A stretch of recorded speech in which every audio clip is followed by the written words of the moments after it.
I nominated Mrs. Constance Thokozile Koza, who passed away in 2017, who has now been awarded the Order of Baobab in silver for her contribution to education. I met her during her time as the first black woman principal at Inanda Seminary, a girls' high school just outside Durban. Koza had finished matric at Inanda Seminary in 1945.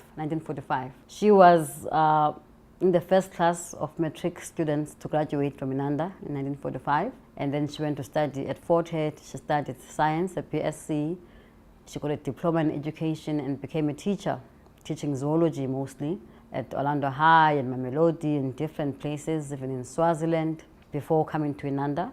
I remember her for going to raise funds overseas. She went to Germany. She also raised funds locally among the gold mines in the 80s to build 2 hostels, and she changed the infrastructure where she built us these nice dormitories where there were now 4 girls per unit instead of having all 50 girls of the same class in one big hall. During the height of apartheid, which is when we were there from 81 to 85, while the townships were burning and there was violence and riots, she fostered in us a sense of feeling that we're equal to white people. She would have students compete in the white debating competitions, compete in cultural events. She would bring white students to our campus, boys from Markel House and Hilton, for our matric dance. So they would dance with black girls and see us as equals and not think that all black women are meant to be nannies. And they would see that we also had very strong educational and intellectual capacities.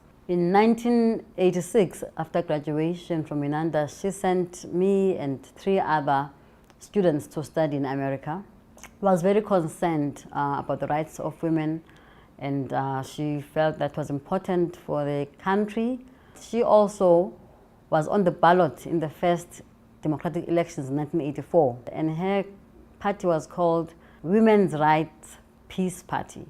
I want to mention that as we prepare to celebrate our 25th anniversary as a democracy, that the women's rights within the democratic South Africa were rights that Mrs. Koza felt strongly for and advocated for from 1994.